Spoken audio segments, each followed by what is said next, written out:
इस वक्त जो स्थिति बनी हुई है, ऐसा नहीं है कि सिर्फ भारत पीड़ित है, दुनिया के बाकी देशों में भी स्थिति खराब है। लेकिन अगर सरकार कुछ कदम उठा रही है कि यहाँ के लोगों को महंगाई का सामना ना करना पड़े, पेट्रोल डीजल पर जो एक्साइज ड्यूटी घटाई गई, हमारे यहाँ पर डीजल पेट्रोल के दाम नहीं बढ़े, अभी भी आपको ऐसा लगता है कि हमारी विदेश नीति फेल हो गई है, पलायन होना शुरू हो गया है? देखिए, विदेश नीति फेल हो गई है या नहीं हो गई है, उसकी जजमेंट आप उससे कर सकते हैं कि आज विश्व में भारत कहां पर खड़ा है। सबको ये देखने की जरूरत है। हम ये कह रहे हैं और इन्होंने ये कहा कि माननीय प्रधानमंत्री जो जी हैं वो कभी झूठ नहीं बोलते। मैं तो अब ये बच्चे क्यों परेशान है, इसलिए परेशान है कि इनके खाते में जो 15-15 लाख आए थे अब वो खत्म होने वाले हैं। 10 साल हो गए, अब ये पूछ रहे हैं कि दूसरी किश्त कब आएगी, ये जवाब नहीं दे रहे हैं। दूसरी बात, ये जनता ये कह रही है कि माननीय प्रधानमंत्री जी जो कहते हैं वो गलत निकलता है, इसीलिए तो जनता लाइनों में खड़ी है, चाहे वो जितना मर्जी कह लें कि प्रॉब्लम नहीं है। और ये रियलिटी है। आप टेक्निकलिटीज में चले जाइए, देखिए शोर मचाने से झूठा सच्चा नहीं हो जाता। रियलिटी ये है कि आज हमारे पास केवल 1,86,000 मेट्रिक टन जो है वो गैस आई है हॉर्मुज से, और वो कितने दिन चलेगी? केवल 2 दिन। रिजर्व आपके पास कितना है? कह तो रही है 74 दिन का स्टॉक है हमारे पास। क्यों चिंता कर रही है? बिल्कुल झूठ है हमारे पास, और ये बीबीसी की रिपोर्ट है, आप चेक कर सकते हैं, केवल 5 दिन का रिजर्व है। बीबीसी की रिपोर्ट पे आप भरोसा करेंगे या जो भारत सरकार कह रही है? भारत सरकार के यूनियन मिनिस्टर ने कहा है, भारत सरकार के, देखिए आप बात किसकी मानेंगे, मुझे ये बताइए।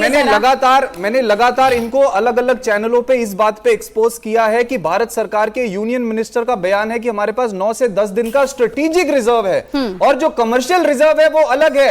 एक देश कभी भी कमर्शियल रिजर्व पे डिपेंडेंट नहीं हो सकता। ये गुमराह करते हैं लोगों को। क्राइसिस ऑफ एनर्जी को आप नकार रहे हैं, नहीं है? क्राइसिस ऑफ एनर्जी है, क्यों है? माननीय प्रधानमंत्री जी की वजह से। आपको युद्ध से पहले इजराइल में मेडल पहनने की क्या जरूरत है? आपको एक तरफ खड़े होने की क्या जरूरत है? आप न्यूट्रल रहते, जैसे चाइना का जहाज आ रहा है वैसे आपका जहाज भी आता। मैं जवाब दे दूं प्लीज? देखिए, आप दे दीजिए पहले। चलिए दीजिए सत्यप्रकाश भैया 30 सेकंड फिर आप बोल दीजिएगा। नहीं, मैं ना इनकी बातों को काउंटर करने में और इनके नैरेटिव में नहीं घुसना चाहती, मैं सच पे रहना चाहती हूँ। सच ये है कि जो हमारे देश की सरकार बोले, हमारा एज सिटीजन्स कर्तव्य है हम उस बात को सुने। दूसरी बात, 27 देशों से पहले तेल आता था, आज 40 से ज्यादा देशों से आता है। 70% हमारा तेल दूसरे रूट से आता है, कोई समस्या नहीं है। दूसरी बात,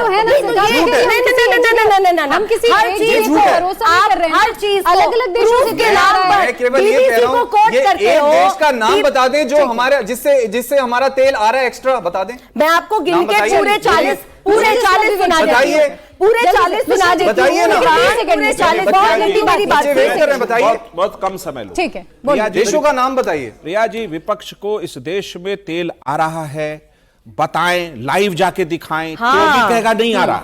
सवाल है कि देखिए, तेल हमारे देश में होता नहीं है।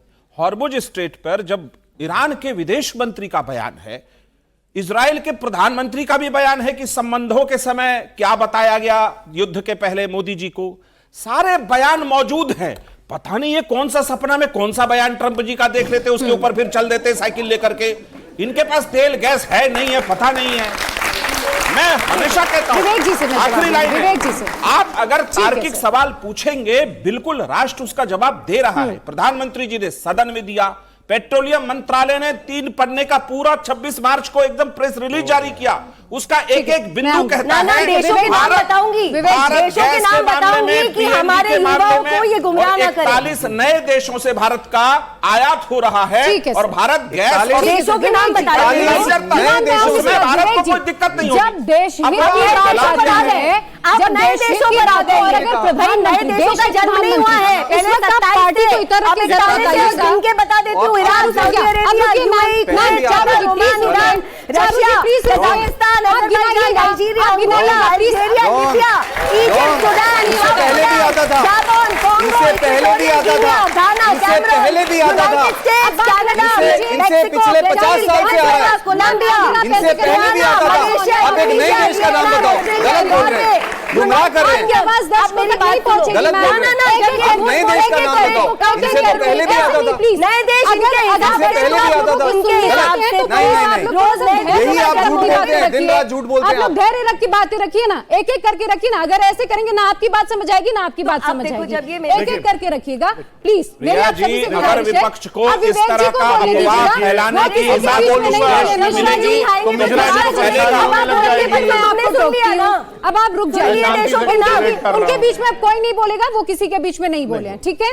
विवेक जी, जब देश हित की बात आती है और देश के प्रधानमंत्री ये कह रहे हैं, किसी पार्टी के रूप में आप मत देखिए कि अगर देश हित की बात है तो इस वक्त आपको नहीं लगता कि एक देश की पार्टी होने के नाते आपको जाना चाहिए, जमीन पे आपको भी उतरना चाहिए, लोगों को समझाना चाहिए कि भाई पैनिक बुकिंग मत करिए, लाइन में मत लगिए, स्थिति ठीक है, देश हमारा अच्छा कर रहा है।